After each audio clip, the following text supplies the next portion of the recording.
Welcome to Vidya Coaching Titabor. Vidya Coaching Titaborer অন্য এটা video সিৰিজলৈ আপোনালোক সকলোকে স্বাগতম জনাইছো। পোনপ্ৰথমে ক'ব বিচাৰিছো যে আমাৰ Vidya Coaching Titaborer ফালৰ পৰা আপোনালোকৰ কাৰণে লৈ অহা হৈছে এটা অতি আকৰ্ষণীয় পেকেজ। যেটো পেকেজ বাই কৰি আপোনালোকে আপকামিং আসাম ডাইৰেক্ট ৰিক্ৰুটমেন্টৰ গ্ৰেড 3 আৰু গ্ৰেড 4 যিবিলাক পৰীক্ষা হ'ব সেই পৰীক্ষাবিলাকৰ কাৰণে আপোনালোকে আমাৰ হৈতে আপোনালোকৰ প্ৰিপাৰেচন আৰম্ভ কৰিব পাৰিব। আৰু আপোনালোকে এতিয়ালৈকে যদি গুগল প্লে ষ্টৰৰ পৰা আমাৰ Vidya Coaching Titabor এপ্লিকেশ্যনটো ডাউনলোড কৰা নাই তেতিয়াহ'লে কাইন্ডলি ডাউনলোড কৰি ল'ব আৰু সেই এপ্লিকেশ্যনটোৰ জৰিয়তে আপোনালোকে আমাৰ যি এই কম্বো পেকেজটো মাত্ৰ 169 rupees পেমেন্ট কৰিয়ে আপোনালোকে তাৰ সুবিধাখিনি লাভ কৰিব পাৰিব। এতিয়া আহক আজি আমি আমাৰ ক্লাছটোৰ মাজলৈ সোমাই যাওঁ। আজি আমি আলোচনা কৰিবলৈ লৈছো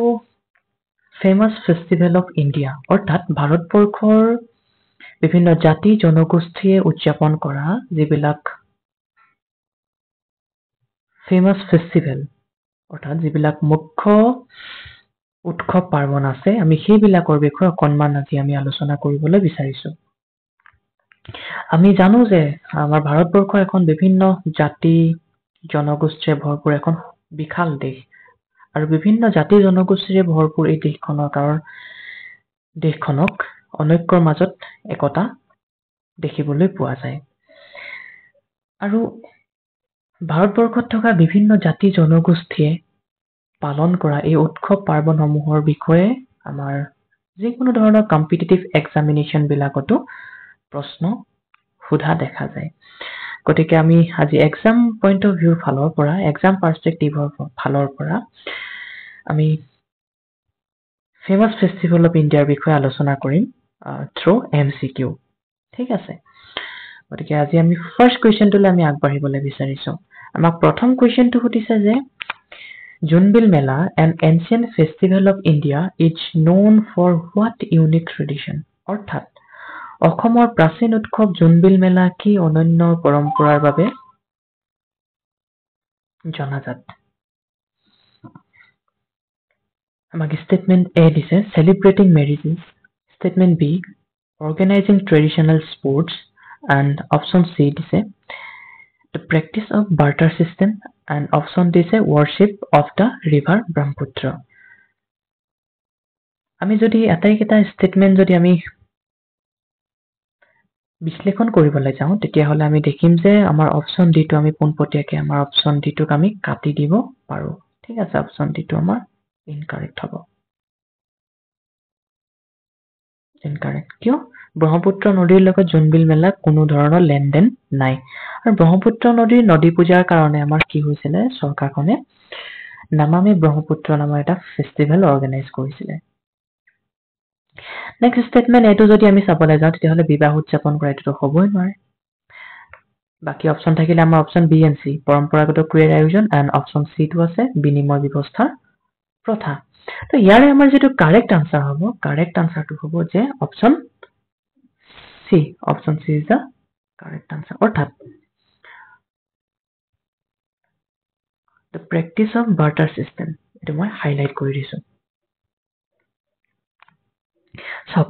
আমি যদি জোনবিল মেলাৰ বিষয়ে যদি আমি অকণমান চাবলৈ যাওঁ তেতিয়াহ'লে জোনবিল মেলা হৈছে বিশেষকৈ মৰিগাঁও জিলাৰ জাগিৰোডৰ ওচৰত এখন বিল আছে যিখন বিল চন্দ্ৰ আকৃতিৰ আৰু সেই কাৰণে সেই বিলখনত জোনৰ আকৃতিৰ কাৰণে সেই বিলখনৰ নাম দিয়া হ'ল জোনবিল। আৰু এই বিলৰ পাৰতেই মেলাখন বহিছিল কাৰণে প্ৰথম অৱস্থাত মেলাখন বহিছিল কাৰণে জোনবিল মেলা নাম দিয়া হৈছিল। আৰু সাধাৰণতে জোনবিল মেলা পালন কৰা হয় বা জোনবিল মেলা উদযাপন কৰা হয় মাঘ বিহুৰ পাছৰ সপ্তাহৰ পৰা। আৰু এই মেলাৰ বিশেষত্ব হ'ল এইটোৱেই যে এই মেলাৰ সময়ছোৱাত পাহাৰত বসবাস কৰা জনজাতি বা তিৱা লোকসকলে তাত উৎপাদিত বিভিন্ন ধৰণৰ সামগ্ৰী ভৈয়ামৰ অন্য জনজাতিৰ লোকসকলে তৈয়াৰ কৰা সামগ্ৰীৰ সৈতে বিনিময় কৰে। আৰু জাতি বৰ্ণ নিৰ্বিশেষে সকলোৱে তেওঁলোকৰ সামগ্ৰীবিলাক বিনিময় কৰাৰ কাৰণে এই মেলাখনক আমি সম্প্ৰীতিৰ মেলা বুলিও আমি ক'ব পাৰো। ঠিক আছে আৰু আমি যদি জোনবিল মেলা ইতিহাসটো যদি আমি চাবলৈ যাওঁ তেতিয়াহ'লে জোনবিল মেলা কেতিয়া কোনে প্ৰথমতে জোনবিল মেলা আৰম্ভণি কৰিছিলে সেই সম্পৰ্কে কিন্তু আজিৰ তাৰিখত আমি সঠিক এটা তথ্য আমি নাপাওঁ তথাপিও গৱেষকসকলে অনুমান কৰিছে যে প্ৰাচীন গোভা ৰাজ্য প্ৰতিষ্ঠাৰ দিনৰ পৰাই এই মেলা আৰম্ভণি হৈছিল আৰু জোনবিল মেলাৰ বিষয়ে আপোনালোকে যদি আৰু অধিক অধ্যয়ন কৰিবলৈ বিচাৰে তেতিয়াহ'লে 2008 চনত সাহিত্য একাডেমী বঁটাপ্ৰাপ্ত ৰীতা চৌধুৰী বাইদেউৰ এখন গ্ৰন্থ আছে দেওলাংখুই সেই দেওলাংখুই কিতাপখনতো আপোনালোকে জোনবিল মেলা সম্পৰ্কে ভালেখিনি তথ্য জানিব পাৰিব ঠিক আছে গতিকে আমি ইয়াতে গম পালো যে অসমৰ প্ৰাচীন উৎসৱ জোনবিল মেলা বিনিময় ব্যৱস্থা প্ৰথাৰ বাবে জনাজাত এতিয়া আমি এক্সপ্লেনেশ্যনটো ইয়াতে দিয়া আছে Answer C. The practice of barter system. Explanation to this Jornbil Mela is a unique and ancient festival held in Assam, particularly among the Tiwa tribe. আৰু আপোনালোকে এটা এক্সপ্লেনেশ্যনটো পঢ়ি ল'ব নিজে এবাৰ আৰু এই পিডিএফটো যদি আপোনালোকে পাবলৈ বিচাৰে তেতিয়াহ'লে আমাৰ বিদ্যা কোচিং তিতাবৰৰ যিটো আমাৰ অফিচিয়েল হোৱাটছআপ গ্ৰুপ আছে এই হোৱাটছআপ গ্ৰুপত আপোনালোকে জয়েন হৈ ল'ব হোৱাটছআপ গ্ৰুপৰ লিংক ডেছক্ৰিপশ্যনত দি দিয়া হ'ব আপোনালোকে তাতে জয়েন হৈ এই পিডিএফটো পাব পাৰিব এতিয়া আমি নেক্সট কুৱেশ্যনৰ ফালে আগবাঢ়িছো নেক্সট কুৱেশ্যনটো আমাক সুধিছে যে the festival of Dihing Patkai is celebrated to promote the conservation of the environment specially the Dihing Patkai wild life sanctuary which of the following is the primary focus of the festival অৰ্থাৎ পৰিৱেশ আৰু বিশেষকৈ দিহিং পাটকাই বন্যপ্ৰাণী অভয়াৰণ্য সংৰক্ষণৰ প্ৰসাৰৰ বাবে দিহিং পাটকাই উৎসৱ পালন কৰা হয় তলৰ কোনটো এই উৎসৱৰ প্ৰধান কেন্দ্ৰবিন্দু অৰ্থাৎ আমাক ইয়াত সুধিছে যে আমাৰ প্ৰাইমেৰী ফ'কাছ এই যিটো দিহিং পাটকাই ফেষ্টিভেল হয় এই ফেষ্টিভেলটো প্ৰাইমেৰী ফ'কাছ কোনটো হয় আমাক সেই সম্পৰ্কে প্ৰশ্নটো সুধিছে আমাক অপশ্যন কেইটা যদি আমি চাবলৈ যাওঁ তেতিয়াহ'লে আমি দেখিম অপশ্যন এ এগ্ৰিকালচাৰ টেকনিক্স কৃষি কৌশল option B promotion of ecotourism and option C revival of traditional sport and option D religious rituals option এটোতো হ'বই নোৱাৰে অপশ্যন ডি ৰিলিজিয়াছ ৰিচুৱেলছ এটোও নহয় option C revival of traditional sports এটো নহয় তো ইয়াৰে আমাৰ শুদ্ধ উত্তৰটো হ'ব প্ৰমোশ্যন অফ ইকো টুৰিজিম অৰ্থাৎ পৰিৱেশ পৰ্যটনৰ প্ৰসাৰ চাওক দিহিং পাটকাই ফেষ্টিভেল পৰিৱেশ পৰ্যটন আৰু প্ৰসাৰৰ কাৰণে প্ৰত্যেক বছৰে জানুৱাৰী মাহৰ 16 তাৰিখৰ পৰা 19 তাৰিখলৈকে পালন কৰা হয় কেতিয়া পালন কৰা হয় বোলে জানুৱাৰী 16 to 19 জানুৱাৰীলৈকে আমাৰ পালন কৰা হয় আৰু এই দিহিং পাটকাই উৎসৱটো তিনিচুকীয়া জিলাৰ লেখাপানীত প্ৰত্যেক বছৰে পালন কৰি অহা হৈছে 2002 চনৰ পৰা প্ৰত্যেক বছৰতে পালন কৰি অহা হৈছে আৰু এই উৎসৱটোত চাহ উদ্যোগৰ লগত জড়িত ঠাইসমূহ ভ্ৰমণ কৰোৱা হয় পৰ্যটকসকলক তাৰ স্থানীয় জনগোষ্ঠীসমূহে ব্যৱহাৰ কৰা বিভিন্ন ধৰণৰ সামগ্ৰী মেলা প্ৰাকৃতিক পৰিৱেশৰ আমেজ দিয়া হয় এই বিভিন্ন ধৰণৰ তেওঁলোকক এই কাৰ্যকলাপসমূহ তেওঁলোকক কৰি দেখুওৱা হয় চাওক দিহিং পাটকাই আজিৰ তাৰিখত দিহিং পাটকাই হৈছে এখন ৰাষ্ট্ৰীয় উদ্যান আৰু এই দিহিং পাটকাই ৰাষ্ট্ৰীয় উদ্যানখন 2021 চনৰ জুন মাহৰ 9 তাৰিখে ঘোষণা কৰা হৈছিল আৰু এই দিহিং পাটকাই আমাৰ কোৱা হয় যে এমাজন অফ দা ইষ্ট হিচাপেও দিহিং পাটকাই যিখন আমাৰ অভয়াৰণ্য আছে বা যিখন আমাৰ ৰাষ্ট্ৰীয় উদ্যান আছে এই ৰাষ্ট্ৰীয় উদ্যানখনক জনা যায় এতিয়া আপোনালোকে আমাক মই এটা আপোনালোকক কোৱেশ্চন কৰিছো যেটো আপোনালোকে আমাৰ যেটো কমেন্ট বক্স আছে কমেন্ট বক্সত কমেন্ট কৰি জনাব যে ৰিসেন্টলি আমাৰ অসমৰ মাননীয় মুখ্যমন্ত্ৰী মহোদয় অসমৰ এখন নতুন ৰাষ্ট্ৰীয় উদ্যানৰ নাম ঘোষণা কৰিছে সেই ৰাষ্ট্ৰীয় উদ্যানখনৰ নাম আপোনালোকে আমাক কমেন্ট কৰি জনাব এতিয়া আমি আগবাঢ়িছো নেক্সট কোৱেশ্চনটো ফালে ইয়াতে চাওক আমাৰ এক্সপ্লেনেশ্যন দি দিয়া হৈছে অপশ্যন বি প্ৰমোশ্যন অফ ইক'টুৰিজম এক্সপ্লেনেশ্যনখিনি মই ইয়াতে দি নাথাকো, বহুত দীঘলীয়া হৈ যাব ভিডিঅ'টো, আপোনালোকে পজ কৰি এবাৰ এক্সপ্লেনেশ্যনখিনি চাই ল'ব, পঢ়ি ল'ব, ঠিক আছে। আমাক নেক্সট কুৱেশ্যনটো সুধিছে, the Wangla festival celebrated in Assam by the Garo tribes is dedicated to which of the following deities? অৰ্থাৎ গাৰো জনগোষ্ঠীয়ে অসমত উদযাপন কৰা ৱাংলা উৎসৱ তলৰ কোনটো তলত উল্লেখ কৰা কোনজন দেৱতাক উৎসৰ্গা কৰা হয়? সূৰ্য, ইন্দ্ৰ, মিচি চাজলং এণ্ড কামাখ্যা। এটা আমাক অপশ্যন কেইটা, এই 4টা অপশ্যন দিছে। এই 4টা অপশ্যনৰ ভিতৰত আমি পোনপটীয়াকৈ কামাখ্যা এইটো আমি কেনচেল কৰিব পাৰোঁ, কাৰণ অম্বুবাচী মেলা বা অম্বুবাচীটো আমাৰ কামাখ্যাৰ লগত ৰিলেটেড হৈ আছে, সেই হিচাপৰ পৰা আমি কামাখ্যাক আমি এলিমিনেট কৰি দিছোঁ। নেক্সট আমাৰ বাকী থাকিলে সূৰ্য, ইন্দ্ৰ আৰু মিচি চাজলং, ঠিক আছে। আমি কাৰেক্ট আনচাৰটো কৰাৰ আগতে আমি ৱাংলা ফেষ্টিভেলনো কি হয়, এই ৱাংলা ফেষ্টিভেল সম্পৰ্কে আমি অকণমান জানিবলৈ চেষ্টা কৰা হওক, ঠিক আছে। ৱাংলা যিটো ফেষ্টিভেল, এই ফেষ্টিভেলটোক কোৱা হয় 100 ড্ৰামছ ফেষ্টিভেল, আৰু প্ৰথমবাৰৰ কাৰণে 1976 চনত মেঘালয়ৰ তুৰাৰ পৰা 18 কিলোমিটাৰ নিলগৰ আছানাঙত প্ৰথমবাৰৰ বাবে 100জনীয়া ঢোলবাদকৰ এটা দলে, এটা গাৰো জনগোষ্ঠীৰ 100জনীয়া ঢোলবাদকৰ এটা দলেৰে এই উৎসৱটো প্ৰথমবাৰৰ কাৰণে পালন কৰা হৈছিলে, ঠিক আছে। ইয়াৰে আমি যদি আমি শুদ্ধ উত্তৰটো বিবেচনা কৰিবলৈ যাওঁ, তেতিয়াহ'লে আমাৰ ইয়াৰ শুদ্ধ উত্তৰটো হ'ব option C. Option C is the correct answer, মিচি চালজং। মিচি চালজং হৈছে তিৱাসকলৰ সূৰ্য দেৱতা, আৰু এই মিচি চালজঙত তেওঁলোকে কি কৰে, সূৰ্যই তেওঁলোকৰ কৃষি উৎপাদনত সহায় কৰে বুলি তেওঁলোকে মিচি চাজলঙক তেওঁলোকৰ ৱাংলা ফেষ্টিভেলটোৰ জৰিয়তে তেওঁলোকে সূৰ্য দেৱতাৰ প্ৰতি তেওঁলোকৰ কৃতজ্ঞতা, তেওঁলোকৰ ধন্যবাদ তেওঁলোকে জ্ঞাপন কৰে। আৰু এই যে ৱাংলা ফেষ্টিভেল, এই ৱাংলা ফেষ্টিভেল গাৰো জনগোষ্ঠীৰ অসমত বসবাস কৰা গাৰোসকলে, নাগালেণ্ডত বসবাস কৰা গাৰোসকলে আৰু মেঘালয়ত বসবাস কৰা গাৰোসকলে পালন কৰে। আৰু বিশেষকৈ ই এটা কৃষিভিত্তিক উৎসৱ বুলি আমি ইয়াক বিবেচনা কৰিব পাৰোঁ, যদিও ই কিন্তু প্ৰত্যক্ষভাৱে কৃষিৰ লগত ইয়াৰ কোনো ধৰণৰ সম্পৰ্ক নাই। এটা আমাৰ এক্সপ্লেনেশ্যনটো দি দিছোঁ, এগেইন এক্সপ্লেনেশ্যন আছে। The Wangla festival celebrated by the Garo tribe in Assam and Meghalaya is dedicated to Misi Saljong, also known as the sun god or the god of fertility. Next question.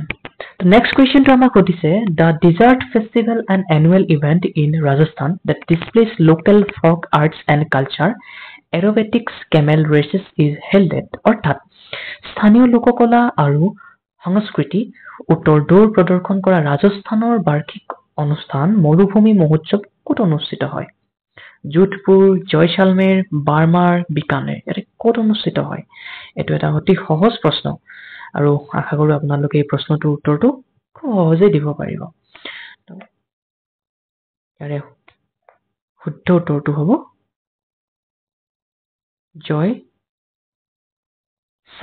জয়সালমেৰ। চাওক, থৰ মৰুভূমিৰ পটভূমিত ৰাজস্থানৰ কলা, সংগীত, সংস্কৃতি, এই যি ফেষ্টিভেল আছে, ডিজাৰ্ট ফেষ্টিভেল, তাত প্ৰদৰ্শন কৰা হয়। আৰু এই ৰাজস্থানতে অন্য এটা উৎসৱো পালন কৰা হয়, যিটো পুষ্কৰ মেলা বুলি কোৱা হয়। পুষ্কৰ মেলা বিশেষকৈ উত্তৰ লগত জড়িত, ই পশু মেলা হয়, ঠিক আছে। এগেইন আমি যদি এক্সপ্লেনেশ্যনটো চাবলৈ যাওঁ, তেতিয়াহ'লে the desert festival is an annual cultural event held in Jaisalmer, Rajasthan. The festival showcases the vibrant culture of Rajasthan through local folk arts, music, dance, camel race, and aerobatic displays. আমি next question to ফালে আগবাঢ়িছো। Next question to আমাক সুধিছে যে Madhubani, a style of folk painting is popular in which of the following state in India? অৰ্থাৎ মধুবনী নামৰ যি এক আমাৰ লোকচিত্ৰ কলা আছে, বা যি এক লোকচিত্ৰ শৈলী আছে, এই শৈলী তলৰ কোনখন ৰাজ্যত জনপ্ৰিয়, সেই কথাটো আমাক সুধিছে। আমাক অপশ্যন এ দিছে Bihar, option B Madhya Pradesh, option C Paschimbanga, option D Rajasthan. ইয়াৰে আমাৰ শুদ্ধ উত্তৰটো হ'ব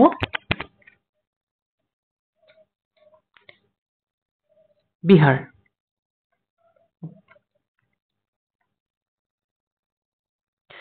আমি যদি এক্সপ্লেনেশ্যনটো চাবলৈ যাওঁ তেতিয়াহ'লে Madhubani is a traditional style of folk painting that originate from Mithila region of Bihar in India. It also known as Mithila painting. অৰ্থাৎ যেটো মধুবনী আমাৰ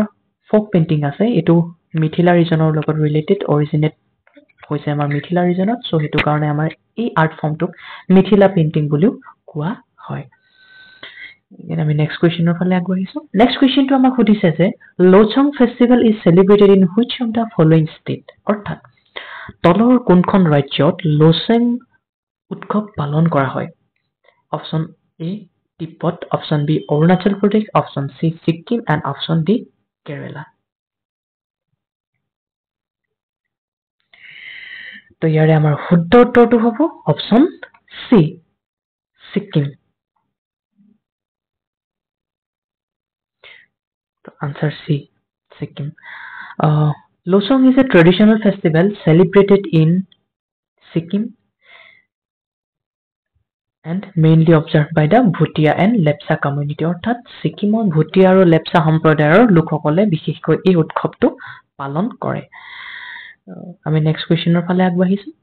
নেক্সট কুৱেশ্যনটো আমাক সুধিছে the hornbill festival held annually অৰ্থাৎ হৰ্ণবিল উৎসৱ প্ৰতি বছৰে ক'ত অনুষ্ঠিত কৰা হয় মিজোৰাম অসম সিকিম নাগালেণ্ড এটো খুব সহজ প্ৰশ্ন আশা কৰো আপোনালোক সকলোৱে এই উত্তৰটো দিব পাৰিব হৰ্ণবিল ফেষ্টিভেল ক'ত উদযাপন কৰা হয় মিজোৰামটো নহয় অসমত কৰা নহয় সিকিমতো নহয় ইয়াৰে শুদ্ধ উত্তৰটো হ'ব আমাৰ নাগালেণ্ড হৰ্ণবিল ফেষ্টিভেল নাগালেণ্ডত অনুষ্ঠিত কৰা হয়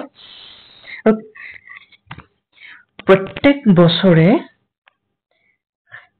1 ডিসেম্বৰৰ পৰা 10 ডিসেম্বৰলৈকে এই হৰ্ণবিল ফেষ্টিভেলটো নাগালেণ্ডত সেলিব্ৰেট কৰা হয় বা নাগালেণ্ডত আমাক অনুষ্ঠিত কৰা হয় আৰু এই ফেষ্টিভেলটো 2000 চনত প্ৰথমবাৰৰ কাৰণে পালন কৰা হৈছিল 2000 চনত আৰু এই উৎসৱটো পালন কৰে নাগালেণ্ডৰ যি পৰ্যটন আৰু কলা সংস্কৃতি বিভাগ আছে পৰ্যটন আৰু কলা সংস্কৃতি বিভাগৰ ফালৰ পৰা এই ফেষ্টিভেলটো অনুষ্ঠিত কৰা হয় আৰু এই হৰ্ণবিল ফেষ্টিভেল অনুষ্ঠিত কৰা মূল কেন্দ্ৰৰ জেগাটো কৰা হৈ গ'ল নাগালেণ্ডৰ ৰাজধানী কোহিমাৰ পৰা 12 কিলোমিটাৰ দূৰৰ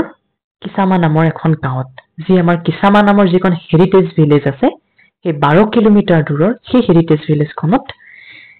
এই হৰ্ণবিল ফেষ্টিভেলটো উদযাপন কৰা হয় আৰু এই ফেষ্টিভেলটোক ফেষ্টিভেল অফ ফেষ্টিভেলছ বুলিও জনা যায় ঠিক আছে ইয়াতে আমি এক্সপ্লেনেশ্যনটো দি দিছো The Hornbill Festival is an annual cultural festival held in Nagaland. It is one of the most famous festival in the state. ঠিক আছে আপোনালোকে এক্সপ্লেনেশ্যনটো নিজে পঢ়ি ল'ব আৰু মই আকৌ কৈছো আমাৰ এই পিডিএফটো পাবলৈ হলে আপোনালোকে আমাৰ যি বিদ্যা কোচিং কিতাপৰ অফিচিয়েল WhatsApp গ্ৰুপ আছে সেই WhatsApp গ্ৰুপটোত আপোনালোকে জয়েন হৈ ল'ব আৰু WhatsApp গ্ৰুপৰ যিটো লিংক সেই লিংকটো আমি ডেসক্ৰিপচনত প্ৰভাইড কৰি দিয়া হ'ব আমি নেক্সট কুৱেশ্যনটো ফালে আগবাঢ়িছো নেক্সট কুৱেশ্যনটো আমাক সুধিছে with which of the following festival it's Jallikattu associated অৰ্থাৎ তলৰ কোনটো উৎসৱৰ সৈতে জালিকাট্টু জড়িত ওনাম পোংগল বিশু এণ্ড শিৱৰাত্ৰি এতিয়া আমি জানিব লাগিব যে হোৱাট ইজ জালিকাট্টু জালিকাট্টুনো কি হয় সো জালিকাট্টু হৈছে এক প্ৰকাৰৰ খেল এই খেলবিধত কি কৰা হয় সকলো ফালে বেৰা দি তাৰ মাজত এটা খাৰগৰু এৰি দিয়া হয় আৰু সেই খাৰগৰুটোৰ হিঙত ধৰি খাৰগৰুটোক বশ কৰা হয় আৰু যিজনে বশ কৰিব পাৰে তেওঁকে পুৰস্কৃত কৰা হয় জালিকাট্টু এতিয়া আমাক সুধিছে যে এই জালিকাট্টু নামৰ উৎসৱটো তলৰ বা এই জালিকাট্টু নামৰ খেলবিধ তলৰ কোনটো উৎসৱৰ লগত জড়িত হৈ আছে ওনাম পোংগল বিশু শিৱৰাত্ৰি তো ইয়াৰে আমাৰ শুদ্ধ উত্তৰটো হ'ব পোংগল ঠিক আছে আৰু বিশেষকৈ পোংগল হৈছে দক্ষিণ ভাৰতৰ তামিলসকলে পালন কৰা এক কৃষিভিত্তিক উৎসৱ আৰু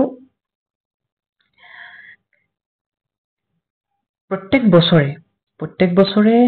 ইংৰাজী জানুৱাৰী মাহৰ 14-15 তাৰিখে পোংগল উৎসৱটো উদযাপন কৰা হয় আৰু এই উৎসৱটো সূৰ্য দেৱতাৰ প্ৰতি তামিল লোকসকলে কৃতজ্ঞতা জনাই এই উৎসৱটো তেওঁলোকে উদযাপন কৰে ঠিক আছে আৰু আমি অনামনো ক'ত হয় সেইটো সম্পৰ্কে যদি আমি চাবলৈ যাওঁ তেতিয়াহ'লে আমি দেখিম যে অনামো হৈছে আমাৰ কেৰেলাৰ মালয়ালীসকলে উদযাপন কৰা এক প্ৰকাৰৰ কৃষিভিত্তিক উৎসৱ আৰু বিহুটো আমাৰ মালয়ালী লোকসকলে পালন কৰে আৰু মালয়ালমৰ তেওঁলোকৰ যি দিনপঞ্জী তেওঁলোকৰ অৰ্থাৎ যি তেওঁলোকৰ কেলেণ্ডাৰ আছে সেই কেলেণ্ডাৰৰ যিটো মেডাম মান্থৰ ফাৰ্ষ্ট দিনটোত তেওঁলোকে পালন কৰে বিহু ফেষ্টিভেল আৰু আমাৰ ইংৰাজী গ্ৰেগৰিয়ান কেলেণ্ডাৰ মতে যদি আমি তাৰিখটো চাবলৈ যাওঁ তেতিয়াহ'লে এপ্ৰিলৰ 14 আৰু 15 তাৰিখ মানে হয় অৰ্থাৎ আমি অসমীয়া বহাগ বিহু পালনৰ সময়ছোৱাতে আমাৰ যিটো বিহু ফেষ্টিভেল আছে বিহু ফেষ্টিভেলটো তেওঁলোকে পালন কৰে ঠিক আছে এতিয়া আমি নেক্সট কুৱেশ্যনৰ ফালে আগবাঢ়িছো চাওক ইয়াতে এগেইন এক্সপ্লেনেশ্যনটো দিয়া আছে মই এক্সপ্লেনেশ্যনটো নপঢ়ো যথেষ্ট দীঘলীয়া হৈ যাব আমি নেক্সট কুৱেশ্যনটো লৈছো নেক্সট কুৱেশ্যনটো হৈছে যে which one of the following festival is not celebrated almost simultaneously in the month of January each year অৰ্থাৎ তলৰ কোনটো উৎসৱ প্ৰতি বছৰে জানুৱাৰী মাহত পালন কৰা নহয়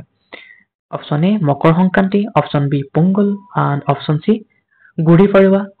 and অপচন ডি লোহৰী ইয়াৰে আমাৰ সঠিক উত্তৰটো হ'ব গুড়ি পড়ৱা ঠিক আছে গুড়ি পড়ৱা মকৰ সংক্ৰান্তি আমি জানোৱে যে মকৰ সংক্ৰান্তি আমাৰ জানুৱাৰী মাহত পালন কৰা হয় আমাৰ সমগ্ৰ দেশতে মকৰ সংক্ৰান্তিক বিভিন্ন ধৰণৰ নামেৰে আমি উদযাপন কৰা হয় ঠিক আছে আৰু পোংগলৰ কথা আমি অলপ আগত আলোচনা কৰি আহিলো আৰু এতিয়া আমাৰ বাকি থাকে লোহৰী আৰু বেসিক্যালি লোহৰীটো আমাৰ কি হয় শীতকালত পালন কৰা হয় বিশেষকৈ জানুৱাৰী মাহত পালন কৰা হয় আৰু লোহৰীটো পাঞ্জাবত পালন কৰা হয় পাঞ্জাব আৰু হাৰিয়ানা এই অঞ্চল কেইটাত পালন কৰা হয় বিশেষকৈ জানুৱাৰী মাহত পালন কৰা আৰু এই ফেষ্টিভেলত কি কৰে জুই জ্বলোৱা হয় গীত নৃত্যৰে এটা উদযাপন কৰা হয় ঠিক আছে আৰু গুড়ি পড়ৱা হৈছে যে এক প্ৰকাৰৰ ই এটা বসন্ত উৎসৱ বসন্ত কালত সেলিব্ৰেট কৰা এটা উৎসৱ হয় আৰু বিশেষকৈ মহাৰাষ্ট্ৰ আৰু গোৱাত যেতিয়া চ'ত মাহৰ শুক্ল প্ৰতিপদ তিথিত এই গুড়ি পড়ৱা ফেষ্টিভেলটো সেলিব্ৰেট কৰা হয় মাৰাঠী আৰু কংকণী হিন্দু ধৰ্মাৱলম্বী লোকসকলৰ ই হৈছে এটা পাৰম্পৰিক নৱবৰ্ষৰ উৎসৱ আৰু ই ইংৰাজী মাৰ্চ এপ্ৰিল মাহত গুড়ি পড়ৱা ফেষ্টিভেলটো পালন কৰা হয় গতিকে তেতিয়াহ'লে আমাৰ ইয়াৰে কাৰেক্ট আনসাৰটো হ'ব আমাক সুধিছে কি যে তলৰ কোনটো উৎসৱ প্ৰতি বছৰে জানুৱাৰী মাহত পালন কৰা নহয় আমি গম পালো মকৰ সংক্ৰান্তি পালন কৰা হয় পোংগল জানুৱাৰীত পালন কৰা হয় লোহৰী জানুৱাৰী মাহত পালন কৰা হয় গুড়ি পড়ৱা কিন্তু কি হয় আমাৰ মাৰ্চ এপ্ৰিল মাহত পালন কৰা হয় সেইটো কাৰণে আমাৰ ইয়াৰ ৰাইট আনসাৰটো হ'ব গুড়ি পড়ৱা ঠিক আছে এক্সপ্লেনেশ্যনটো ইয়াতে আমি দিছো যে মকৰ সংক্ৰান্তি কি হয় পোংগল কেতিয়া সেলিব্ৰেট কৰা হয় লোহৰী কেতিয়া সেলিব্ৰেট কৰা হয় আমি দিছো আপোনালোকে এই আমাৰ এক্সপ্লেনেশ্যনটো এবাৰ পঢ়ি চাব ঠিক আছে আমি নেক্সট কুৱেশ্যনৰ ফালে আগবাঢ়িছো নেক্সট কুৱেশ্যনটো আমাক সুধিছে the festival of Ugadi marks the beginning of new year of which of the following communities in India অৰ্থাৎ উগাডি উৎসৱৰ জৰিয়তে ভাৰতৰ তলত উল্লেখ কৰা কোনটো জনগোষ্ঠীৰ বাবে নতুন বছৰৰ আৰম্ভণি হয় A Punjabis B Tamils C Telugu and Kannadigas D Bengalis ইয়াৰে আমাৰ শুদ্ধ উত্তৰটো হ'ব option C Telugu and Kannadigas অৰ্থাৎ তেলেগু আৰু কন্নড়সকল চাওক উগাডি যিটো ফেষ্টিভেল এই ফেষ্টিভেলটো বিশেষকৈ কৰ্ণাটক অন্ধ্ৰপ্ৰদেশ তেলেংগানা এই ৰাজ্যসমূহত পালন কৰা হয় তেলেগু আৰু কন্নড় লোকসকলৰ বাবে ই হৈছে নতুন বছৰৰ এটা উৎসৱ আৰু তেওঁলোকে এই উগাডিৰ জৰিয়তে তেওঁলোকে নতুন বছৰটোক আদৰণি জনায় যেনেকৈ আমি অসমীয়াসকলে অসমীয়া নৱবৰ্ষ আমি বহাগ বিহুৰ পৰা আমি বহাগ বিহু উদযাপন কৰি আমি অসমীয়া বছৰটোক আদৰণি জনাওঁ ঠিক তেওঁলোকে উগাড়ি উৎসৱৰ জৰিয়তে তেওঁলোকৰ নৱবৰ্ষক আদৰণি জনায় আৰু বিশেষকৈ যেতিয়া হিন্দু সৌৰচন্দ্ৰ কেলেণ্ডাৰৰ চ'ত বা যিটো চিত্ৰা মাহ হয় এই চিত্ৰা মাহত এই অঞ্চল কেইটাত এই অঞ্চল মানে কৰ্ণাটক অন্ধ্ৰপ্ৰদেশ তেলেংগানা এই অঞ্চলসমূহত এই উগাড়ি উৎসৱটো পালন কৰা হয় আৰু আমি এগেইন যদি আমি চাবলৈ যাওঁ তেতিয়াহ'লে আমাৰ ইংৰাজী কেলেণ্ডাৰ অৰ্থাৎ গ্ৰেগৰিয়ান কেলেণ্ডাৰ মতে আমাৰ মাৰ্চ বা এপ্ৰিল মাহত এই উৎসৱটো পালন কৰা হয় ইয়াত আমি এক্সপ্লেনেশ্যনটো দি দিছো option C is the correct answer Ugadi is celebrated as the New Year festival by the people of Andhra Pradesh, Telangana and Karnataka, which include the Telugu and Kannada. ঠিক আছে গতিকে আজিলৈ আমাৰ এইকেইটাই আছিলে প্ৰশ্ন আশা কৰোঁ এই প্ৰশ্নকেইটাই আপোনালোকৰ প্ৰিপাৰেশ্যনৰ ক্ষেত্ৰত আপোনালোকৰ আপকামিং যিমানবিলাক প্ৰতিযোগিতামূলক পৰীক্ষা আছে এই পৰীক্ষাসমূহৰ ক্ষেত্ৰত যথেষ্ট সহায়ক হ'ব আৰু আপোনালোকে এনেকুৱা ধৰণৰ ভিডিঅ'সমূহ পাই থাকিবলৈ আমাৰ চেনেলটো ছাবস্ক্ৰাইব কৰি ৰাখিব আৰু যিসকলে এতিয়ালৈকে আমাৰ কোৰ্সটো পাৰচেজ কৰা নাই বা যিসকলে কৰিম বুলি ভাবিছে মাত্ৰ 169 rupees এটা পেমেন্ট কৰি আপোনালোকে গুগল প্লে ষ্টৰৰ পৰা এপ্লিকেশ্যনটো ডাউনলোড কৰি 169 rupees এটা পেমেন্ট কৰি আপোনালোকে আমাৰ সৈতে জড়িত হ'ব পাৰে গতিকে আজিলৈ আমাৰ সেশনটো ইমানতে সামৰণি মাৰিছো এণ্ড থ্যাংকস ফৰ ৱাচিং বিদ্যা কোচিং